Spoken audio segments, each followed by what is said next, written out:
بسم الله الرحمن الرحيم الحمد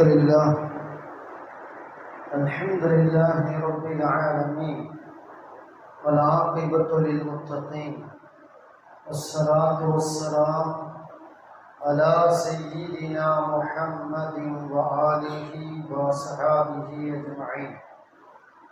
فقد قال الله تعالى في القرآن العظيم: تؤتي الملك من تشاء وتنزع الملك ممن تشاء. فقد قال رسول الله صلى الله عليه وسلم: إن أخبركم عندنا ما طلبه. அளவற்ற அருளாளனும் நிகரற்ற அன்புடையனுமாகிய அல்லாஹுவின் திருநாமம் கொண்டு ஆரம்பிக்கிறேன். வான் வையம் புகழ் அனைத்தும் ஏக வல்லோனாகிய வல்லோன் அல்லாஹு தஆலா ஒருவன் மீது மட்டுமே என்றென்றும் உரித்தாகட்டுமா. நபிகள் பெருமானார் ஸல்லல்லாஹு அலைஹி வஸல்லம் அன்னாரின் மீதும் அன்னாரின் வழிவந்த உத்தம சத்திய சஹாபாக்கள், தாபிஈன்கள், தபஅ தாபிஈன்கள், நாதாக்கள், ஷுஹதாக்கள், நோடியாக்கள், உலகத்தில் பிறந்த மூமினான முஸ்லிமான ஆண்கள் பெண்கள் அனைவர்கள் மீதும், குறிப்பாக நம் அனைவர்கள் மீதும் அல்லாஹ்வுடைய அன்பும் அருளும் என்றென்றும் குன்றாமல் குறையாமல் நிலவட்டுமாக. ஆமீன். அஸ்ஸலாமு அலைக்கும் வரஹ்மத்துல்லாஹி வபரகாத்துஹு. இஸ்லாமிய மார்க்கம் தொழுகை, நோன்பு, ஜக்காத்து, ஹஜ்ஜு போன்ற இபாதத்திற்கு வழிகாட்டியதை போல் கொடுக்கல் வாங்கல், வியாபாரம் இது குறித்து இஸ்லாமிய மார்க்கம் வழிகாட்டியதை போல் அரசியல் குறித்தும் இஸ்லாமிய மார்க்கம் அழகான வழிகளை நமக்கு காட்டியிருக்கிறது.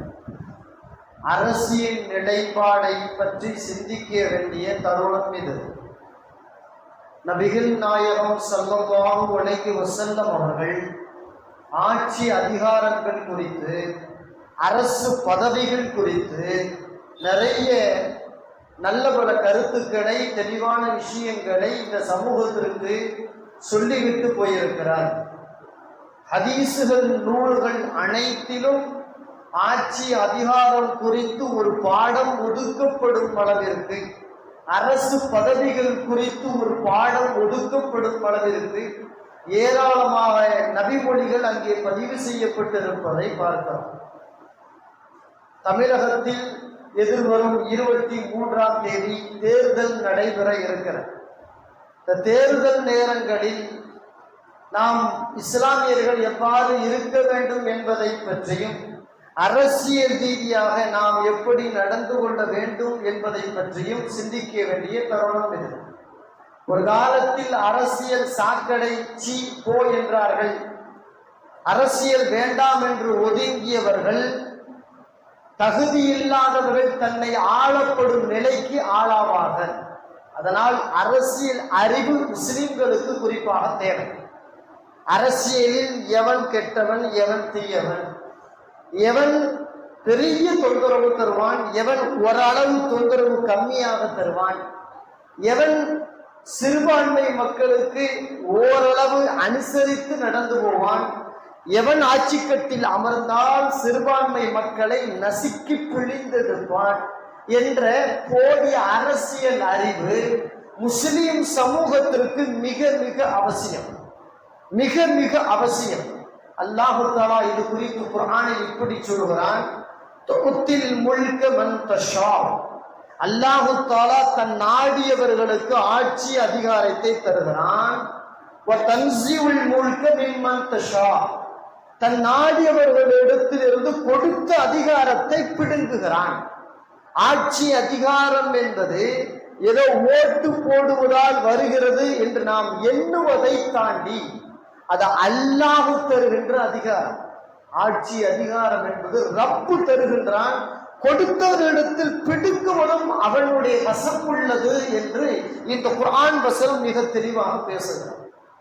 நபிகள் நாயகம் ஸல்லல்லாஹு அலைஹி வஸல்லம் அவர்கள் சொல்வார்கள்: இன்ன அஹ்வனகும் இந்தனா மன் தலபஹு, நம்மிடத்தில், அதாவது நம்பிக்கை துரோகி என்று யார் என்று நீங்கள் அடையாளம் காண வேண்டுமையானால் ஆட்சி அதிகாரத்தை சுயநலத்திற்காக தேடுவான். அரசுல ஆட்சியில போய் உட்கார்ந்தா நாம இப்படி ஒரு பரந்த ஒரு விசாலமா வாழலாம், அல்லது நம்ம குடும்பத்தார்களை வாழ வச்சிடலாம், அல்லது நம்முடைய அந்த ஜாதி மதம் இவங்களை சரியா வாழ வச்சிடலாம் அப்படின்னு சொல்லி சுயநலமாக சிந்தித்து ஆட்சியில் அவன் தேடுபவன், சுயநலத்திற்கு ஆட்சியில் அமர ஆசைப்படுபவன், அவன் நம்மிடத்தில் மிகப்பெரிய நம்பிக்கை துரோகி என்று நபிகள் நாயகம் ஸல்லல்லாஹு அலைஹி வஸல்லம் அவர்கள் நமக்கு அடையாளம் காட்டுகிறார்கள் என்று பார்க்கிறோம். இஸ்லாமுடைய பார்வையில அரசியல் எப்படி இருந்தது, ரசூலுல்லாஹி ஸல்லல்லாஹு அலைஹி அவர்கள் அரசியலை எப்படி கட்டமைத்தார்கள் என்ற மார்க்கத்தின் பார்வை இப்போது நமக்கு தேவைப்படுகிறது. பெருமானார் ஸல்லல்லாஹு அலைஹி வஸல்லம் இயல்பான பண்பு என்னன்னு கேட்டா, அரசு பதவி தகுதியா இருந்தா கொடு அப்படின்னு சொல்றான். அவன் தகுதியா இருப்பானா, அவனுக்கு அனுபவம் இருக்கா, அந்த பதவியை கொடுத்தா அதை முறையாக அதை பயன்படுத்துவானா, பொதுமக்களுக்கு பயனான வழியில இருப்பானா அப்படின்ட்டு ஒரு தொலைநோக்கு பார்வையோடு சிந்தித்த பிறகுதான் தகுதி இருந்தால் அவர்களை அழைத்து அவர்களிடத்திலே அதிகாரத்தை தருவார்கள். நபிகள் நாயகம் ஸல்லல்லாஹு அலைஹி வஸல்லம் ஒரு 2 தோழர்கள் வர்றாங்க. புகாரி, முஸ்லிம், நசாயி எல்லா நூல்லையும் பதிவு செய்யப்படும். ஒரு 2 தோழர்கள் வந்து கேட்கிறாங்க, அதாவது எங்களுக்கு அவருக்கு இவருக்கெல்லாம் நீங்க அரசு பதவியை தருங்கிற நிறையா, எங்களுக்கும் கொஞ்சம் தாங்களேன்னு கேட்டாங்க. பெருமானார் ஸல்லல்லாஹு அலைஹி வஸல்லம் அப்பதான் சொன்னாங்க, லா நுவல்லி ஹாதல் அமலு அஹதன் ஸஅலஹு, நம்மிடத்தில் யார் அரசு பதவி வேணும் என்று கேட்டு வருவாரோ அவருக்கு நாம் அரசு பதவியை கொடுக்கவே மாட்டோம். வலா அஹதன் ஹரஸ அலைஹி, எவனுக்கு பதவி ஆசையோடு நம்மிடத்தில் வந்து பதவி ஆசையை நினைத்து அந்த பதவியை, ஆட்சி அதிகாரத்தை கேட்கிறானோ அவனுக்கு நாம தரமாட்டோம். கேட்கிற ஆளுக்கெல்லாம் கொடுக்க முடியாது, தகுதி தரம் எல்லாம் தேவைப்படுது, உங்களுக்கு இல்ல போங்க அப்படின்னு சொல்லி அனுப்பிட்டான் பெருமானார் ஸல்லல்லாஹு அலைஹி வஸல்லம். பிரபலமான நபித்தோழர் அபூதர் ரலியல்லாஹு தஆலா இந்த சமுதாயத்தினுடைய மிகப்பெரிய துறவி என்று நபி அவர்களே சொன்னார். துறவு வாழ்க்கையை எப்படி வாழணும்னு நபித்தோழர்கிட்ட கத்துக்கிறதா இருந்தா அது முதல்ல அபூதர் ரலியல்லாஹு தான் கத்துக்கணும். துறவு வாழ்க்கையை எப்படி வாழணும், அவ்வளவு பெரிய துறவி. அவங்களே போய் கேட்டாங்களே, யா ரசூலுல்லாஹ், எனக்கு பின்னாடி வந்த ஆளெல்லாம், அதாவது ரசூலுல்லாஹி ஸல்லல்லாஹு அலைஹி வஸல்லம் ஆரம்ப காலத்துல அபூதர் இஸ்லாத்துக்கு வந்துட்டாங்க. அதன் பிறகு இஸ்லாத்துக்கு வந்த ஆளுக்கெல்லாம் ரசூலுல்லாஹ் பதவிகளை கொடுத்தாங்க. அப்பதான் அபூதர் போய் கேட்டாங்க, யா ரசூலுல்லாஹ், அவருக்கு இவருக்கெல்லாம் நீங்க அரசு பதவியை கொடுக்குறீங்களா, ஆட்சி அதிகாரத்தை கொடுக்குறீங்களா, எனக்கு கொஞ்சம் தரலாம்ல அப்படின்னு கேட்டாங்க. அப்போ பெருமானார் ஸல்லல்லாஹு அலைஹி சொன்னாங்க, யா அபூதர் இன்னக லஈஃப், அபூதர் நீ ரொம்ப பலகீனமான ஆளுப்பா. வ இன்னஹா அமானத்துன், ஆட்சி அதிகாரம் என்பது அது ஒரு வகையான அமானித பொருள், அடைக்கல பொருள். வ இன்னஹா யௌமுல் கியாமத்தி ஹிஸ்யுன் வ நதாமத்துன், அந்த ஆட்சி அதிகாரத்திற்கு வந்த பிறகு எவன் வந்து அதனுடைய அந்த முறைய பேணலையும், அதுக்குன்னு உரிமை இருக்குல்ல, அதுக்குன்னு ஒரு கண்ணியம் இருக்குல்ல, அந்த கண்ணியம் உரிமை அது இது எதையும் பேணாம தான் விருப்பத்துக்கு அதிகாரத்தை பயன்படுத்தினானோ அவன் அந்த ஆட்சி அதிகாரம் மறுமை நாளில் அவனுக்கு கேவலத்தையும் துயரத்தையும் மட்டும்தான் தரும் அப்படின்னு பெருமானார் ஸல்லல்லாஹு அலைஹி வஸல்லம் சொன்னான். அப்போ யாரு கொடுக்கிறதா தரம் இருக்கான்னு பார்ப்பான். அபூதர் ரலியல்லாஹு ரொம்ப பலகீனமான ஆளு. ஏன்னா ஆட்சி அதிகாரத்துல உட்கார்றதுக்கெல்லாம் கொஞ்சம் பலம் தேவைப்படும், கொஞ்சம் பலம் வேணும், ஒரு தொலைநோக்கு பார்வை வேணும், மக்களை ஒரு வகையான கட்டுக்கோப்புக்குள்ள கொண்டு போற அளவுக்கு திராணி வேணும். யார் யாரோ எல்லாம் நிக்கிறான், அவனுக்கெல்லாம் ஒரு ஓட்ட போடு, ஒரு முறை என்னை ஜெயிக்க வச்சிருங்க, ஒரு முறை எனக்கு நீங்க வாய்ப்பு கொடுங்க அப்படின்ட்டு இந்த கெஞ்சி கூத்தாடிகள் வந்து கூத்தாடித்தனமா கேட்கிறானா இல்லையா, அவன மாதிரி ஆளுக்களை கூத்தாடிகளுக்கெல்லாம் போட்டுட்டா அரசு அதிகாரம் கூத்தாடித்தனமா தான் இருக்கும். பார்த்தோமா இல்லையா, கடந்த காலங்களில் ஒரு கூத்தாடி உட்கார்ந்ததால் அந்த கிட்டத்தட்ட 10.5 வருடங்கள் தமிழகத்தினுடைய பல வகையில் ஸ்தம்பித்து போனதை பார்த்தோமா இல்லையா. கல்வித்துறை அது அரசு சம்பந்தப்பட்டது. ஒரு கூத்தாடி உட்கார்ந்து ஆட்சி அதிகாரத்துல அந்த கூத்தாடி தான் கல்வித்துறையை தனியாருக்கு தாரை வார்த்தது என்பதாக வரலாற்றில், தமிழக வரலாற்றில் பதிவு செய்யப்பட்டிருக்கா இல்லையா? அவருக்கு முன்னாடி வரைக்கும் பிரைவேட் ஸ்கூல் கிடையாது, தனியார் ஸ்கூல் கிடையாது. கூத்தாடி உட்கார்ந்து அது சம்பந்தப்பட்ட மக்கள் நெருக்குதல் கொடுக்கும் பொழுது பள்ளிக்கூடம் இதையெல்லாம் தனியாருக்கும் கொடுக்கலாம் அப்படி இன்னைக்கு போனது. விளைவு என்னங்க? ஒரு எல்கேஜி சீட்டு 1.5 லட்சம் ரூபாய் இருக்கா இல்லையா? ஒரு யூகேஜி சீட்டுக்கு அவ்வளவு காசு கொடுக்க வேண்டி இருக்கு, இருக்கா இல்லையா? இதுக்கெல்லாம் காரணம் என்ன? தவறான ஆட்சியாளர்களை நாம் அவர்களுடைய பளபளப்புகளை பார்த்து அமர வைத்தால், தகுதியும் திறமையும் இல்லாதவர்கள் உட்கார்ந்து கொண்டால் அவர்கள் அந்த விளைவுகளை, பின்விளைவுகளை சிந்திக்காமல் தான் சட்டம் இயற்றுவார்கள். நாசத்தின் பக்கம் மக்களையும் அரசையும் கொண்டு போய் தள்ளுவார்கள் என்பதற்கான நிதர்சன உண்மை, நிதர்சன உண்மை. அப்போ பெருமானார் ஸல்லல்லாஹு சொல்ல வர்றது என்னன்னு கேட்டா, தகுதியும் திறமையும் வேணும். தகுதியும் திறமையும் இருந்தா மட்டும்தான் அவருக்கு பொறுப்புகள் தரப்படணுங்கிறதுல பெருமானார் ஸல்லல்லாஹு மிக தெளிவாக இருந்தார். நபி அவர்கள் இப்படி சொன்னார்கள், மாமின் பாயின் எலி ரஇயத்தமில் முஸ்லிமீன், முஸ்லிம்களுடைய ஆட்சி அதிகார பொறுப்பு ஒருவருக்கு கொடுக்கப்பட்டு அதில் அவர்கள் மோசடி செய்தால், அதிகாரத்திற்கு வந்த பிறகு மக்களுக்கு மோசடி செய்தால், மோசடி செய்த நிலையிலேயே அந்த ஆள் மௌத்தா போயிட்டானா, இல்லா ஹர்ரமல்லாஹு அலைஹில் ஜன்னா, அவனுக்கு அல்லாஹ் தஆலா சொர்க்கத்தை நிரந்தரமாக தடை செய்து விடுவான் அப்படின்னு பெருமானார் ஸல்லல்லாஹு அலைஹி சொல்றான். ஆட்சி அதிகாரத்துக்கு வந்த பிறகு அரசு சொத்து பூரா இவர் சொத்து மாதிரி நினைச்சுக்கிறார். யாரு எதை கேட்டாலும் அரசு சொத்து வந்தா போடு, எனக்கு வேண்டப்பட்டவன் அதனால வச்சுக்க. அப்படித்தான் அந்த கூத்தாடி காலத்துல நடந்தது. அந்த நேரத்தில் இருந்தவர்கள் தெளிவாக சொல்கிறார்கள், அந்த 10 வருட காலங்களில் தனக்கு பிரியமானவர்களுக்காக அரசு சொத்தை எல்லாம் பட்டா போட்டு கொடுக்கப்பட்ட நிகழ்வு இந்த தமிழகம் பார்த்திருக்கிறது. அந்த தமிழகம் பார்த்திருக்கிறது. இந்த இதுவரைக்கும் எனக்கு வேணுங்க தலைவரை, அப்படியா, சரி பரவாயில்ல நீ வச்சுக்க, கவர்மெண்ட் சொத்து பரவாயில்ல நீ வச்சுக்க, இப்படின்னு தனித்தனியா, அதாவது ஏரி கவர்மெண்டினுடைய பட்டா இல்லாத இடம் அது இதை எல்லாம் போட்டு கொடுத்து எல்லாம் கவர்மெண்ட் சொத்து போற சுரண்டிட்டு போயிட்டானா இல்லையா? இது மிகப்பெரிய மோசடியா இல்லையா? கவர்மெண்ட் சொத்தை சுரண்டி தான் பாக்கெட்டுக்குள்ள போட்டாலும் மோசடி தான். கவர்மெண்ட் சொத்தை சுருட்டி தனக்கு வேண்டப்பட்டவன் கையில கொடுத்தாலும் மோசடி தான். அல்லது கவர்மெண்ட் சொத்தை முறையாக பயன்படுத்தாம விரயம் பண்ணினாலும் வேஸ்ட் பண்ணினாலும் அதுவும் மோசடி தான். அரசு சொத்து மக்களுக்கு பயன்படும் வகையில இருக்கணும். எந்த சட்ட திட்டங்களை போட்டாலும் அது மக்களுக்கு பயன் தருமா என்று ஒரு தொலைநோக்கு பார்வையோடு பல வகையான மஷூர ஆலோசனைகளுக்கு பின்புதான் ஒரு சட்டத்தை கொண்டு வர வேண்டும். இந்த தகுதியும் திறமையும் இருந்தால் அவர்களுக்கு நம்ம ஓட்டு போடுறது தப்பே இல்லை, அவர்களை ஆட்சிக்கு கொண்டு வர்றது தப்பே இல்லை. ஆனா இன்னைக்கு தமிழகத்தின் நிலை வேறு விதமாகத்தானே போய் கொண்டிருக்கிறது. பெருமானார் ஸல்லல்லாஹு அலைஹி வஸல்லம் அவர்களுடைய காலங்கள்ல ஒரு கருப்பு இனத்தவர், ஒரு நீக்ரோ, அவருக்கு ரசூலுல்லாஹ் ஒரு கவர்மெண்ட் பதவியை கொடுத்திருந்தாங்க, அரசு பதவியை கொடுத்திருந்தாங்க. கொடுத்திருக்கும் போது அவர் அந்த சபையில உட்கார்ந்தார். ரசூலுல்லாஹ் சபையில உட்கார்ந்து இருந்தார்.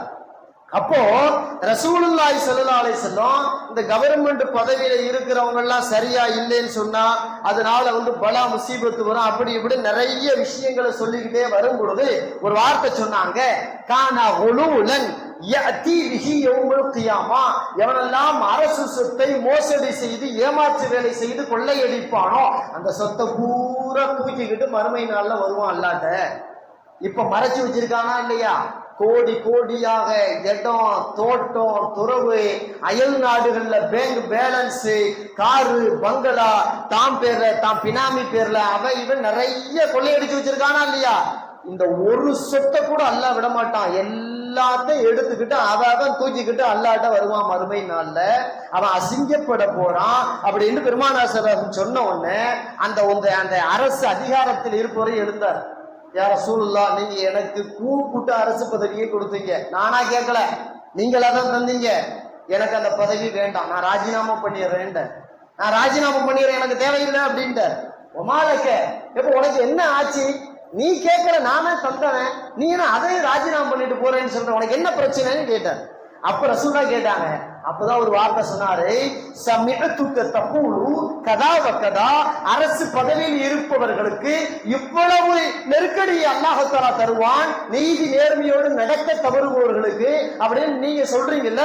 நான் நீதி நேர்மையோடு நடக்க தவறிட்டா நாளைக்கு மறுமையில் வந்து நான் மாட்டிக்குவேனே, அதனால எனக்கு அரசு பதவி வேணாம், ஒண்ணு வேணாம், நான் ராஜினாமா பண்ணி என்ன ஆளை விடுங்க, என்ன ஆளை விடுங்கன்னுட்டார். அபூதாவுதுல இந்த நபி மொழி பதிவு செய்யப்பட்டிருக்கு. பெருமானார் ஸல்லல்லாஹு அலைஹி வஸல்லம் எந்த அளவு அந்த ஹதீஸை சொல்லுவாங்கன்னு கேட்டா, ஒரு ஊசி அளவு கூட கவர்மெண்ட் சொத்தை ஒரு அதிகாரத்துல இருக்கிற ஆளு, பதவியில இருக்க ஆளு திருடினா அதையும் அல்லாஹ் விடமாட்டான், அதையும் தூக்கிக்கிட்டு தான் அல்லாஹ்ட்ட வரணும். அதுக்கு கேள்வி கணக்கு உண்டு. இதை ஏன் முறையா நீ வந்து பயன்படுத்தாம முறைகேடாக பயன்படுத்தின அல்லாஹ் கேட்பான் அப்படின்னு ரசூலுல்லாஹி ஸல்லல்லாஹு அலைஹி வஸல்லம் அவர்கள் இவ்வளவு தெளிவாக அரசு பதவிங்கிறது ஒரு வகையான முள் கிரீடம்னு சொன்னாங்க. முள் கிரீடம் தான். அரசு பதவி என்பது சுகமான பஞ்சனை அல்ல. அல்லாஹ்விடத்துல நிறைய கேள்வி உண்டு, அதற்கு பதில் சொல்லி ஆக வேண்டும். அதில் யாரும் தப்ப முடியாது, எந்த மனுஷனும் தப்ப முடியாது.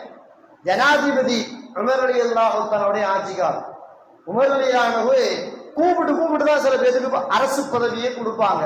அப்ப ஒரு படை பிரிவுக்கு ஒரு தலைவர்னு சொல்லி, அதாவது சஅத் இப்னு ஆமி ரலியல்லாஹு தஆலா அவங்கள நியமனம் பண்ணாங்க. சயீத் இங்க வாங்கப்பா, நீ தான் அந்த படை பிரிவினுடைய தலைவர், இங்க வா சஅத் அப்படின்னு சொன்னாங்க.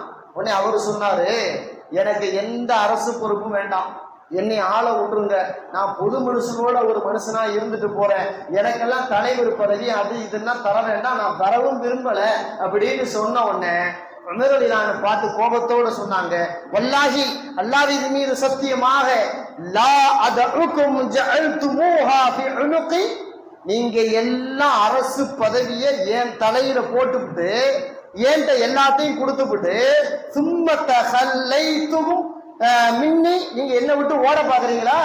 அரசு பதவி எல்லாம் உமருக்கு உமருக்கு உமருக்குன்னு என் தலையில போட்டுட்டு நீங்க எல்லாம் சாதாரண ஆளா இருந்துக்க பாக்குறீங்களா? அதெல்லாம் முடியாது சஅதே, தகுதியும் திறமையும் உன்கிட்ட இருக்கு, இறையச்சமும் ஒழுக்கமும் உன்கிட்ட இருக்கு, மார்க்கத்தினுடைய அறிவும் உன்கிட்ட இருக்கு, அதனால நீ தான் இந்த தலைமை பொறுப்புக்கு வரணும், வந்தே அவனும் புடிச்சு உட்கார வச்சாங்களே, புடிச்சு உட்கார வச்சாங்க. ஜனாதிபதி உமர் ரலியல்லாஹு தஆலா இமாம் அபூ ஹனீஃபா ரஹிமஹுல்லாஹ் ஒரு பெரிய செல்வந்தர், மிகப்பெரிய துணி வியாபாரி, மார்க்க சட்ட நிபுணர், மார்க்க சட்டத்தின் நிபுணர், ஹதீஸ் துறையினுடைய மிகப்பெரிய ஆசான். எல்லாமும் அவங்க கையில் அல்லாஹ் தந்திருந்தான். காசு பணத்தை கொடுத்திருந்தான், அறிவாற்றலை தந்திருந்தான், புத்திசாலித்தனத்தை தந்திருந்தான், ரப்புல் ஆலமீன் எல்லாத்தையும் தந்திருந்தான். அவங்க காலத்துல அந்த நேரத்தில் இருந்த ஹலீஃபா அபூபக்கர் அபூ ஹனீஃபா ரஹிமஹுல்லாஹ் கூப்பிட்டு இந்த நாட்டினுடைய நிதி அமைச்சர் பொறுப்பை நீங்க ஏத்துக்கங்கன்னு சொன்னார். நிதி அமைச்சர் பொறுப்புனா எந்த அளவுன்னு கேட்டா, அரசு கசானாவுல இருந்து எந்த பொருள் வெளியே போறதா இருந்தாலும் அபூ ஹனீஃபா நீங்க சாப்படிக்காம நகரார், நீங்க சாப்பு அடிச்சாதான், அந்த முத்திரை குத்துனாதான் அரசு கசானாவுல இருந்து நான் நினைச்சா கூட வெளியே கொண்டாட முடியும். அப்படிப்பட்ட நாட்டுடைய ஒரு உயர்தரமான பதவி நிதியமைச்சர் பதவி, அதை நீங்க ஏத்துக்குங்க, தகுதியும் திறமையும் எல்லாம் உங்கள்கிட்ட இருக்குது அப்படின்னு சொன்ன பொழுது இமாம் அபூ ஹனீஃபா ரஹிமஹுல்லாஹ் ஏற்க மறுத்து விட்டார். எனக்கு அதெல்லாம் வேணாம், நான் மக்களுக்கு மார்க்க ஞானங்களை கற்றுக் கொடுக்குற ஆசிரியரா இருந்துட்டு போறேன், என்னை டிஸ்டர்ப் பண்ணாதீங்க, மக்களுக்கு நான் இந்த சேவை செய்ய ரெடியா இருக்கிறேன், என்னை தொந்தரவு பண்ணாதீங்க. முடியவே முடியாதுன்னா ஜனாதிபதி அந்த அந்த ஹலீஃபா நெருக்குதல் கொடுத்தாரு. எந்த அளவுன்னு கேட்டா, நீங்க இந்த பொறுப்பை ஏத்துக்கலைன்னா டெய்லி 10 சாட்டை அடி கொடுப்பேன். 10 சாட்டை அடி, ஒவ்வொரு சாட்டை அடியும் மிக மோசமா இருக்கும். 10 சாட்டை அடி டெய்லி தருவேன், நீங்க ஏத்துக்கலாடி அப்படின்னா. மாம் அபூ ஹனீஃபா மசிஞ்சு கொடுக்கல, நீ அடிச்சாலும் பரவாயில்ல, பொறுப்பு எனக்கு வேண்டாம்னா. நிதி அமைச்சர் பொறுப்பு எனக்கு வேண்டாம், நீ எவ்வளவு வேண்டாலும் அடிச்சுக்க. அதே மாதிரி சுமார் 10-15 நாட்கள், ஒரு நாளைக்கு 10 சாட்டை அடி என்ற பெயரில தினந்தோறும் இமாம் அபூ ஹனீஃபா ரஹிமஹுல்லாவுக்கு அடி தரப்பட்டது. எதற்காக? ஆட்சி பொறுப்பு வேண்டாம் என்று சொன்னதற்காக, ஆட்சி பொறுப்பு ஏற்க மாட்டேன் என்று சொன்னதற்காக. ஆனா இன்னைக்கு அப்படியே தலைகள் தான் இருக்கு. ஆட்சி பொறுப்புல உட்கார்றதுக்கு தான் இன்னைக்கு அடிதடியே நடக்குது. எவனை வேண்டாலும் கொல்லலாம், எத்தனை சொத்தை வேண்டாலும் சூறையாடலாம், எவனை வேண்டாலும் எந்த நிலைக்கும் தள்ளலாம், எந்த உறுப்பையும் சிதைக்கலாம். அப்படிங்கிற மனநிலையில தான் ஆட்சி பொறுப்புக்காக இன்னைக்கு சண்டை நடக்குதா இல்லையா? இஸ்லாம் காட்டிய அரசியல் என்பது ஒரு பரிசுத்தமான அரசியல், ஒரு கண்ணியமான அரசியல், நல்லொழுக்கம் மிகுந்த அரசியல். இந்த அரசியலை இன்றைக்கு பார்க்க முடியுமா? இஸ்லாம் கூறிய அரசியல் இன்னைக்கு முஸ்லிம் நாடுகள்ல கூட இல்லைங்க, அரபு நாடுகள்ல கூட கிடையாது. மன்னராட்சி இன்னைக்கு அரபு உலகத்துல இருக்கு. இது இஸ்லாமிய பார்வையில மன்னராட்சி கூடவே கூடாது, கூடவே கூடாது. 1927ஆம் ஆண்டு தான், அதாவது பிரிட்டன் பிரான்ஸ் இந்த ரெண்டு நாட்டுக்காரனும் சேர்ந்துதான் இந்த அரபு உலகத்தையே உருவாக்குனாங்க. மன்னராட்சியை உருவாக்குனதே இந்த பிரிட்டனும் பிரான்ஸும் சேர்ந்துதான். அன்னைக்கு முழுக்க அரபு உலகம் முழுக்க ஜனாதிபதி ஒருவர் இருப்பார். அவர் தலைமையில் இந்த அரபு நாடுகள் மொத்தமும் இருந்தது. அதை சிதைத்து அந்த ரெண்டு நாட்டுக்காரங்களும் சிதைச்சு இந்த பகுதியை நீ வச்சுக்க, இந்த பகுதியை நீ வச்சுக்கன்னு சொல்லி சவுதி, துபாய், பஹ்ரைன், ஓமன் இப்படிங்கிற நாடை பூரா பிரிச்சு கொடுத்து அந்த வளங்களை அவன் மேற்கத்தியக்காரன் சுரண்டுவதற்காக கொடுத்ததே தவிர இஸ்லாமிய பார்வையில மன்னராட்சி என்பது மார்க்கத்தில் சொல்லித்தரப்படாத ஒன்று. ரசூலுல்லாஹ் விரும்பினதே கிடையாது. ஜனநாயக ஆட்சி தான் ரசூலுல்லாஹ் விரும்பினது, இஸ்லாம் விரும்பியது. ஜனநாயக ஆட்சி தான், அதை தாண்டி மன்னராட்சி என்பது கிடையாது.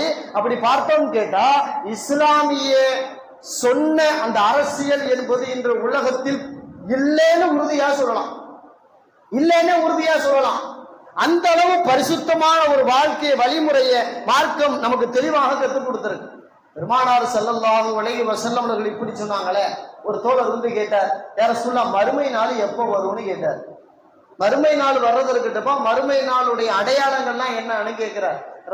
மறுமை வர்றதுக்கு முன்னாடி சில அடையாளம் வரும் இல்லையா, இது எல்லாம் எப்படி, இதை வச்சு நாங்க கண்டுக்கிறதுன்னு கேட்டார்.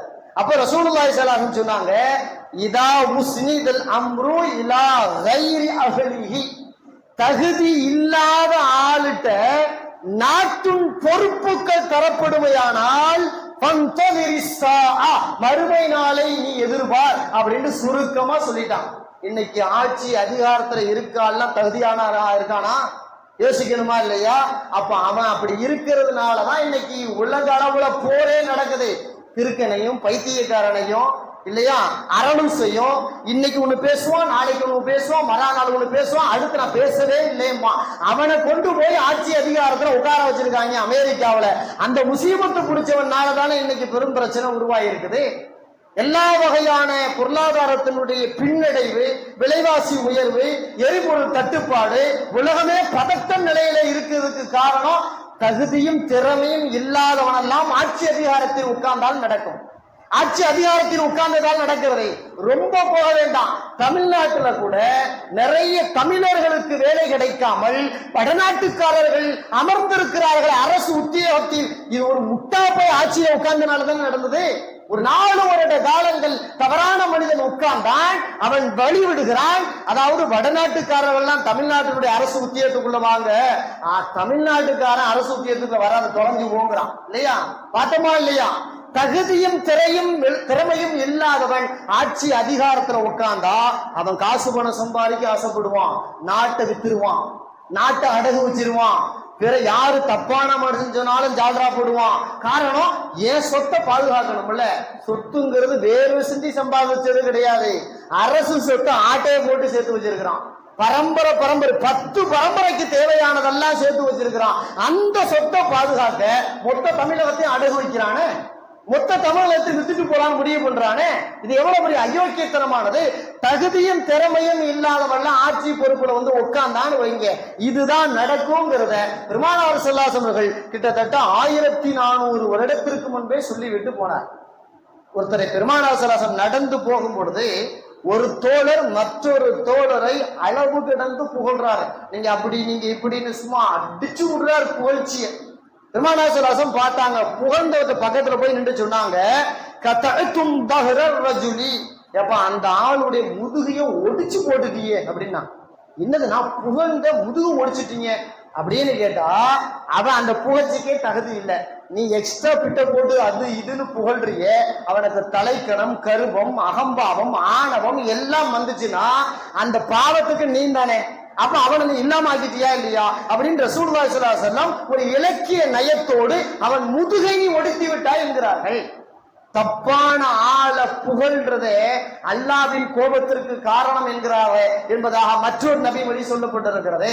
இன்னைக்கு எம்எல்ஏ பதவி, எம்பி பதவி, அமைச்சர் பதவி, கவுன்சிலர் பதவி, மேயர் பதவி இப்படி எல்லாம் கிடைக்கிறதுக்காக இவன் தகுதியும் திறமையும் இல்லாம தலைவர் என்று என்னென்ன வார்த்தைகளை புகழ்றானா இல்லையா, அந்த அடிச்சிருக்க பேனர்கள்லாம் கொஞ்சம் உத்து பாருங்களேன். இதய தெய்வமே அப்படிமா, எப்படி இதய தெய்வமேம்மா, காவல் தெய்வமேம்மா, கர்ம வீரரேம்மா, உங்களை வாழ்த்த வயதில்லை வணங்குகிறோம் அப்படிமா. இந்த மாதிரி எக்கச்சக்கமா சொல்லுவான். உலகத்தின் தர்மகர்த்தா, உலகத்தின் பெரிய புத்திசாலி, சொல்றது பூரா முட்டாப்பையில இருப்பான். ஆனா புத்திசாலி அப்படின்னு பேர் வை, அப்படி அவனை புகழ்றது, போஸ்ட் அடிக்கிறது புகழ்றது என்ன, இதுவே தெரிஞ்சுக்கலாம். இவனும் முட்டாளு, புகழப்படுறானா இல்லையா அவனும் முட்டாளு. அதுக்கு எந்த தகுதியும் திறமையும் கிடையாது, எந்த தகுதியும் திறமையும் கிடையாது. நான் படிச்சிருக்கேன்னா என்ன படிச்சிருக்கேன்னு தெளிவா சொல்ல தெரியணுமா இல்லையா? இன்னைக்கு ஒரு பட்டத்தை சொல்ல வேண்டியது, நாளை மறுநாள் அவர் சொல்ல வேண்டியது, அந்த காலேஜில் போய் படிச்சாரன்னு பார்த்தா இல்லைன்னு அவரு. இதுதான் இன்னைக்கு நாட்டினுடைய அதிபர்களுடைய நிலை. படிக்காமலே படிச்சேன்னு ஒரு டிகிரி, அதாவது அரையும் குறையுமா, அதாவது கீழ்த்தர மக்கள், கீழ்த்தட்டு மக்கள் செய்யற வியாபாரத்தெல்லாம் பார்த்துட்டு அங்க மேல இருந்து ஆட்சி அதிகாரத்தை புடிச்சிட்டு நான் அந்த யூனிவர்சிட்டியில டிகிரி வாங்கியிருக்கேன், இந்த காலேஜில் படிச்சிருக்கேன். இவன் ஸ்கூல் 10ஆம் கிளாஸே பாஸ் பண்ணல. எவ்வளவு ஆட்சி அதிகாரம், என்ன பொய் பித்தலாட்டம் இல்லையா, யதார்த்தமாக நாம் பார்க்கிறோமா இல்லையா? இன்று அதிகாரத்தில் இருப்பவர்கள் புகழ்ச்சி புகழின் உச்சத்தில் தான் இதையெல்லாம் செய்கிறார்கள். உலகத்தினுடைய மிகப்பெரிய சில அறிஞர்கள் சொல்கிறார்கள், அமெரிக்க அதிபர் இப்போது இருப்பவருக்கு பிடித்தமானது என்னன்னு கேட்டா, தன்னை யாரெல்லாம் புகழ்றானோ அந்த புகழ்ச்சி கண்டாலும் அடிமை. யார் புகழ்ந்துட்டா போதும் அந்த ஆளு அடிமை ஆயிடுவான். அந்த ஆளு புகழுக்கு மிகவும் ரொம்ப அடிமையான ஆளு அப்படின்னு அவருடைய சுய விஷயத்தை எல்லாம் பட்டியல் போடுகிறார்களா இல்லையா? தானாகவே எனக்கு நோபல் பரிசு தரணுங்கிறானே, நோபல் பரிசு கேட்டு கொடுக்கிற பரிசு இல்ல, தகுதி இருந்தா கொடுக்கிற பரிசு. இவன் நோபல் பரிசுக்கு நான் தகுதி, அவர் இவர்களுக்கு தருகிறார்கள், எனக்கு தரம் மறுக்கிறார்கள் அப்படின்னு கேட்கிறான்னா இவன்கிட்ட எந்த அளவுக்கு தகுதியும் திறமையும் இருக்கும், எந்த அடிப்படையில மக்கள் அவனை தூக்கி உட்கார வச்சு இன்னைக்கு நாசத்தை சந்திச்சுக்கிட்டு உலகம் முழுக்க அந்த மனிதனுக்கு எதிரான ஆர்ப்பாட்டங்களை பார்க்கிறார்கள் என்பதுதான் அதிசயமாக இருக்கிறது. அப்ப தகுதியும் திறமையும் இல்லாதவனுக்கு கொடுத்தா உலகம் இந்த லெவல்ல தான் போகும். இந்த ஓட்டுன்னு ஒண்ணு இருக்கா இல்லையா, வரக்கூடிய 23ஆம் தேதி நாம ஓட்டு குத்த போறோம். ஓட்டு குத்துறதை எப்படி, அதாவது எவன் வந்தாலும் அயோக்கிய பேசுறது, நான் அதனால ஓட்டே போடுறது இல்லை அப்படின்னு சிந்தனை இருக்கேன். இது மிகப்பெரிய தவறு, இது மிகப்பெரிய தவறு. இந்த இதுல இருந்து வெளியே வரணும். அதாவது கிராமத்துல பழமொழி மாதிரி சொல்லுவாங்க, ஒரு சின்ன கதை. ஒருத்தர் வெளியூருக்கார் ஊருக்குள்ள வந்தார், ஒரு குறிப்பிட்ட வீட்டுக்கு போனார். ஏமா உனக்கு 4-5 ஆம்பளை பிள்ளைங்க இருக்காங்கல்ல, அதுல ரொம்ப நல்ல பிள்ளை எதுமான்னு கேட்டார். உடனே அவ சொன்னா, பக்கத்து வீட்டு மேல ஏறி தீ வைக்கிறான் பாருங்க, அவன் தான் என் பிள்ளைகளையே நல்ல பிள்ளை அப்படின்னாலாம். இதே பக்கத்து வீட்டு மேல ஏறி தீ வைக்கிறவனே நல்ல பிள்ளையா இருந்தா அதை விட அயோக்கிய பையன் எப்படி இருப்பான்? இப்ப நாம அரசியல் அப்படிதான் பார்க்க வேண்டி இருக்கு. எல்லாரும் அயோக்கிய பயல்கள் தான், இவன் பரவாயில்ல அயோக்கியத்தனத்துல, அவ்வளவுதான், அப்படிதான் சொல்ல வேண்டி இருக்கு. சொக்க தங்கம்னு அரசியல் நிக்கிற ஒரு ஆளை காட்டுங்க பார்ப்போம். சொக்க தங்கம், கை ரொம்ப சுத்தம், எதையும் இல்ல, அப்படி இப்படி நீங்க ஒரு ஆளை காட்டுங்க. அப்படிலாம் இன்னைக்கு காலத்துல காட்ட முடியாது. உலக அளவுல அப்படி ஒரு அரசியல் இன்னைக்கு இல்ல. வேற என்னன்னு கேட்டா, அதாவது ரசூலுல்லாஹ் சொல்வதை போல பெரிய சோதனையை விட சின்ன சோதனை பரவாயில்ல. இந்த அயோக்கிய பையன் வந்தா மொத்தமா காலி பண்ணிடுவான்னா, இவன் வந்தா பரவாயில்ல பாதி தான் காலி பண்ணுவான், அவனை விட இவன் பரவாயில்ல. இந்த சிந்தனையில தான் இன்னைக்கு நம்ம ஓட்டு போட வேண்டி இருக்கு. மார்க்க சட்டங்களை சொல்றாங்க, ஓட்டுங்கிறது சாதாரணம் இல்லைங்க. ஓட்டுங்கிறது ஒரு சாட்சி. சாட்சி சொல்லுவதற்கு காசு வாங்கக்கூடாது, வாங்கினா ஹராம். சாட்சி சொல்ல காசு வாங்கினா ஹராம். அப்ப ஓட்டுக்கு காசு என்பது பியூர் ஹராம், அவ்வளவுதான். 100% அக்குமாருக்கு முத்திரை குத்தின ஹராம். காசுக்கு ஓட்டுக்கு எதை வாங்கினாலும், காசா வாங்கலாம், குடமா வாங்கலாம், ஸ்லீப்பரா வாங்கி ஏதாவது பின்னாடி பரிசு வாங்கிக்கலாம். இந்த மாதிரி எந்த ஓட்டுக்கு எந்த அன்பளிப்பு வாங்கினாலும் அது 100% ஹராம். அதை பயன்படுத்த கூடாது. சீ வேண்டாம் என்று சொல்லுவதை விட அதுக்கு வேறு வழி கிடையாது. அப்போ ஓட்டு என்பது ஒரு சாட்சியை போல. அதை யாருக்கு போடுறது நம்ம யோசிக்க வேண்டியிருக்கு. தகுதியும் திறமையும் இருந்தா அவனுக்கு ஓட்டு போடலாம். அதே போல முஸ்லிம்களுக்கு, சிறுபான்மை மக்களுக்கு ஓரளவு ஆதரவா இருப்பாங்க அப்படிங்கிற அளவு ஓட்டு போடலாம். கடந்த காலங்கள்ல, குறிப்பா தமிழ்நாட்டை பொறுத்த மட்டும் கடந்த காலத்துல முஸ்லிம்களுக்கு பெரிய அளவு நெருக்கடி தரல, சிறுபான்மை மக்களுக்கு பெரிய அளவுக்கு நெருக்கடி தரல. ஓரளவு கொஞ்சம் இந்த மக்கள் நிம்மதியா வாழ முடிஞ்சிச்சு அப்படின்னா அவங்களுக்கு ஓட்டு போடலாம். ஆனா அதை தாண்டி சங்கிகளோடு கூட்டு வைப்பவர்களுக்கு, அந்த அந்த சங்கியோடு கூட்டு வைத்த முஸ்லிம்களாக இருந்தாலும் கூட தயவு கூர்ந்து ஓட்டு போட்டு விடாதீர்கள். முஸ்லிம் தானே, வேண்டவே வேண்டாம், நம்ம கையை பிடிச்சு கண்ணை குத்துற கதை இது. நம்ம கையை பிடிச்சு கண்ணை குத்திட்டு போயிருவான் அப்படிங்கறதுனால சங்கிகளோடு ஜால்ரா அடிக்கக்கூடிய, காவி சிந்தனையோடு ஜால்ரா அடிக்கக்கூடிய, சிறுபான்மை மக்களுக்கு எதிரான சிந்தனை உள்ள இந்த மக்களோடு எவனெல்லாம் கூட்டு சேர்ந்து ஓட்டு கேட்டு வருவானோ நிச்சயமாக அவனுக்கு ஓட்டு போடவே கூடாது என்பது இன்றைய நேரத்தில் முஸ்லிம்கள் மிகுந்த கவனத்தோடு இருக்க வேண்டிய பொறுப்பு இருக்கிறது. அதே போல அரசியலுடைய எந்த அறிவும் கிடையாது. நேத்து கட்சி ஆரம்பிச்சு நாளைக்கு நான் முதலமைச்சர் ஆயின்னு கனவு வந்துட்டு இருக்காங்களா இல்லையா சில கூத்தாடிகள், அது போன்ற கூத்தாடிகளுக்கு ஓட்டு போட்டு விடக்கூடாது. அந்த கூத்தாடிகளிடத்தில் முஸ்லிம்கள் வேட்பாளர் இருக்கலாம், இருந்தாலும் போடக்கூடாது என்பதில் ஆழமான சிந்தனை நமக்கு வேண்டும். காரணம், இவர்களெல்லாம் கூட்டு சேர்ந்து முஸ்லிம்களை, சிறுபான்மை மக்களை நாளைக்கு நசுக்கி விடுவார்கள் என்ற எச்சரிக்கை நமக்கு தேவைப்படுகிறது. எச்சரிக்கை நமக்கு தேவைப்படுகிறது. இந்த சிந்தனையோடு தான், அதாவது ஒரு வீட்டுல 5 ஓட்டுன்னு வைங்களேன், 5 பேரு 5 ஓட்டு 5 பிரிச்சு போடக்கூடாது. ஒரே மாதிரி யோசனை செய்யணும், யாருக்கு போடுறது சரின்னு சொல்லி. 5 பேரா, 5 பேரும் ஒரே ஆளுக்கு தான் ஓட்டு குத்தணும். அதுதான் சிறப்பு. இந்த ஓட்டு சிதறி போய் விடக்கூடாது. இன்றைக்கு தமிழ்நாட்டில் கூர்ந்து கவனிக்கிற என்ன தெரியுங்களா, ஓட்ட முதல்ல சிதற வை. எப்படி ஓட்ட முதல்ல சிதற வை. ஜெயிக்க வேண்டிய ஆளு, வெற்றி அடைய வேண்டிய ஆளு வெற்றி அடையாம போகட்டும் அப்படிங்கிற சிந்தனைகளை தான் தப்பான கூத்தாடிகள் எல்லாம் இன்று இறக்கி விட்டு இருக்கிறார்கள். கூத்தாடிகளின் பின்னே முஸ்லீம் சமூகமும் போய் கொண்டிருக்கிறது என்பதுதான் இங்கே மிகவும் வேதனைக்குரியது. படத்தில் அவன் ஹீரோ, ஆனா இயற்கையான இயல்பான வாழ்க்கையில மிகப்பெரிய வில்லனா இருக்கிறான். மனைவி மக்களுக்கு எதிராக, தன்னுடைய வேலைக்காரர்களுக்கு எதிராக, பெற்றோர்களுக்கு எதிராக, இப்படி தவறான மனிதனாக இருப்பவனை திரையில் தெரிபவர்கள் எல்லாம் தரையில் சிறந்தவர் என்று முடிவெடுக்க கூடாது. கூத்தாடிகளுக்கு என்ன அறிவு இருக்கும்? இந்த ஆளை கொண்டு வந்து முதலமைச்சரா உட்கார வச்சா, முதலமைச்சர் பொறுப்புன்னா முதல்ல உனக்கு என்னன்னு தெரியுமா? எதுவுமே தெரியாது. ஒரு நாள் முதலமைச்சர் படத்துல பார்த்த மாதிரி எல்லாம் தமிழ்நாட்டில் ஆண்ட முடியுமா? யோசிக்கணுமா இல்லையா? எவன் அந்த முதலமைச்சர் பதவியில நீண்ட காலம் இருக்கிறான், அரசியல்ல மிக தெளிவா இருக்கான், சாணக்கியத்தனத்தோடு இருக்கிறான், புத்திசாலித்தனத்தோடு இருக்கிறான், தமிழகத்திற்கு எதிராக மத்தியில் ஏதேனும் சட்டத்தை தவிடுபடியாக்குகிறான், இதெல்லாம் யோசிச்சு பார்த்து நாம இன்னைக்கு ஓட்டு போட வேண்டிய தருணம். இப்போதும் கூட தமிழகமும், குறிப்பாக அதாவது கேரளா, தமிழகம், கர்நாடகா போன்ற முக்கியமான மாநிலங்களுக்கு வஞ்சனை செய்யக்கூடிய அளவுக்கு சட்டம் இயற்ற துடிக்கிறது மத்திய அரசு. ஆனால் அதற்கு ஜால்ரா போடுபவனும் இங்கே இருக்கிறார், அதை எதிர்ப்பவர்களும் இங்கே இருக்கிறார்கள். சரியாக யோசிக்க வேண்டும். உங்கள் ஓட்டுக்களை தமிழகத்தை பாதுகாக்க, சிறுபான்மை மக்களை பாதுகாக்க எவனெல்லாம் குரல் கொடுப்பானோ அவனுக்கு தயவு கூர்ந்து ஓட்டு போடுங்கள். அதுதான் அது சிறந்த ஓட்டாக இருக்கும். என் மன இச்சைக்கு தோடுவா, ஏதோ காசு பணம் கொடுத்தா அப்படி இப்படி நினைச்சு ஓட்டு போட்டு சிறைய வச்சிட்டோம்னா அதன் பிறகு வரக்கூடிய பலா முசீபத்தை நாம தான் அனுபவிக்கணும். பலா முசீபத்தை நாம தான் அனுபவிக்கணும். நாம் யாருக்கு ஓட்டு போட வேண்டும் என்பதை சிந்தித்து பார்த்து போட வேண்டிய தருணம். பெருமானார் ஸல்லல்லாஹு அலைஹி வஸல்லம் அவர்கள் காலத்தில் இந்த ஓட்டு முறையெல்லாம் இருந்துச்சா அப்படின்னு நமக்கு தெரியணும். முதல்ல பெருமானார் ஸல்லல்லாஹு மதீனாவுக்குள்ள வந்தவுடனே மதீனத்து தோழர்கள் எல்லாரும் ஒன்னு சேர்ந்த மாதிரி எங்கள் பகுதியின் ஆட்சி தலைவர் யா ரசூலுல்லாஹ் நீங்கள் என்று ஒப்புக்கொண்டார்கள். அன்னைக்கு ஓட்டுங்கிறது குத்துற மாதிரி இல்ல, ரசூலுல்லாஹ் கைய பிடிச்சு நீங்கள் தலைவர் சொல்லுவாங்க, அதான் ஓட்டு. கையை பிடிச்சா நீங்க தலைவர் கையை பிடிச்சு அதாவது உடன்படிக்கை செய்வாங்க.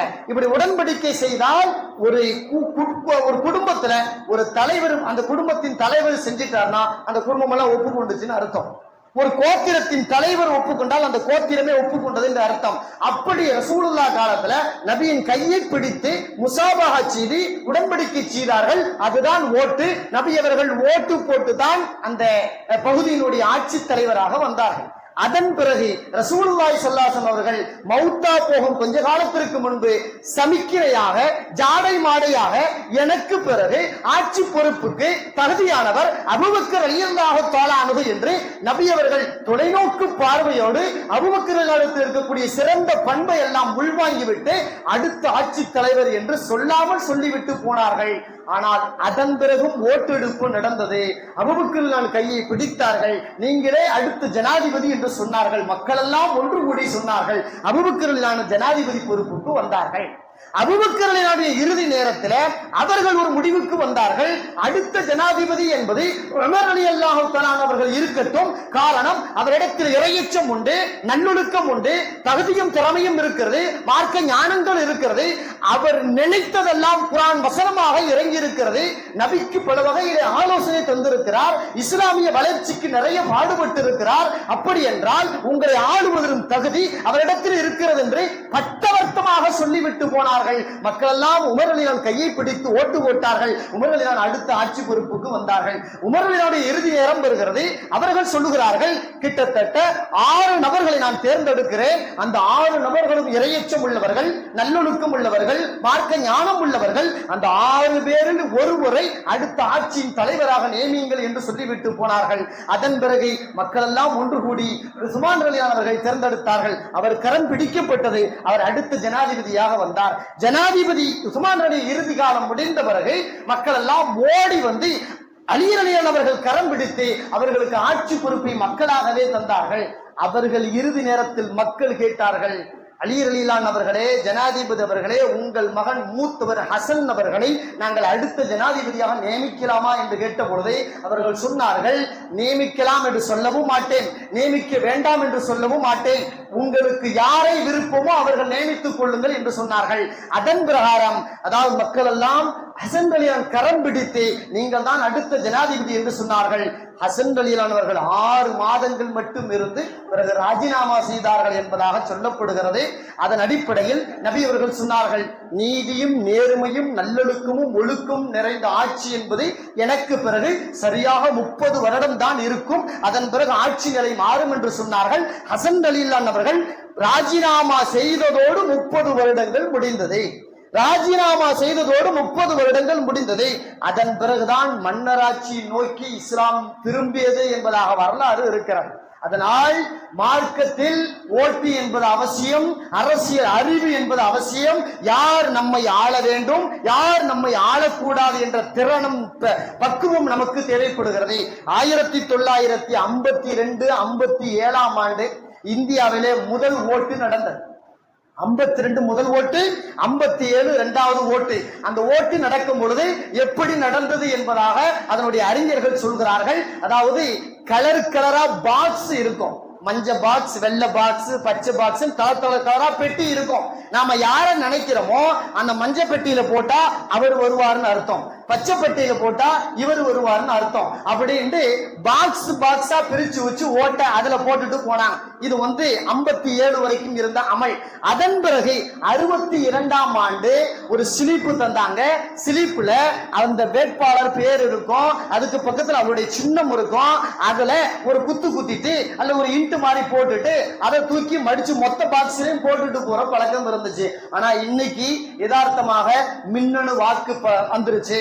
அவர் பேர் இருக்கும், அவர் சின்ன இருக்கும், ஒரு பொத்தான அமுத்தினா போதுமானது அப்படிங்கிற நிலையில வந்திருக்கு. தயவு கூர்ந்து நீங்க ஓட்டு போடும் பொழுது பொத்தானை அமுத்தும் பொழுது சரியா அமுத்துகிறோமா என்று பாருங்கள். அதன் பிறகு சின்ன சீட்டு வரும், நீங்க அமுத்துறது கரெக்டா இருக்கான்னு ஒரு முறை பார்த்துக்கணும். இதையெல்லாம் அந்த நேரத்தில் சரியாக நாம் சிந்திக்க வேண்டிய தருணம். நாம் துவா செஞ்சுட்டு போய் ஓட்டு போடுங்க, தயவு கூர்ந்து 23ஆம் தேதி ஓட்டு போட தவறக்கூடாது. நான் ஓட்டு போட்டு எவனோ நல்லது வரப்போறான், கொள்ளையடிக்க போறான், எனக்கு என்ன வந்துச்சு அந்த சிந்தனை வேண்டாம். தயவு கூர்ந்து ஓட்டு போட போங்க. கியூல நின்றாலும் பரவாயில்ல, 2 ரக்காயத்து தொழுங்க. தொழுதுட்டு இறைவா என்னை சரியான நபருக்கு ஓட்டு போடவை, சரியான நபர் ஆட்சி பொறுப்பு வரட்டும், அவர்கள் எங்களை ஆளும் தகுதியோடு அவர்கள் இருக்கட்டும், அல்லாட்ட பொறுப்பை ஒப்படைச்சிட்டு அதன் பிறகு ஓட்டு போட்டா இன்ஷா அல்லாஹ் எதிர்வரும் தமிழகத்தில், தமிழ்நாட்டில் அல்லாஹு தஆலா சிறுபான்மை மக்களை நசுக்காத, முஸ்லிம்களை நசுக்காத, இவர்களுக்கு அவர்கள் உரிமையை தரக்கூடிய கண்ணியமான மக்களை அல்லாஹு தஆலா மீண்டும் ஆட்சி பொறுப்பில் தொடர்ந்து அவர்களை இருக்க செய்யட்டும். அல்லாஹு தஆலா அதற்கு அருள் புரிவானாக. வ ஆகிரு தஅவானா அல்ஹம்துலில்லாஹி ரப்பில் ஆலமீன். அஸ்ஸலாமு அலைக்கும் வரஹ்மத்துல்லாஹி வபரகாத்துஹு.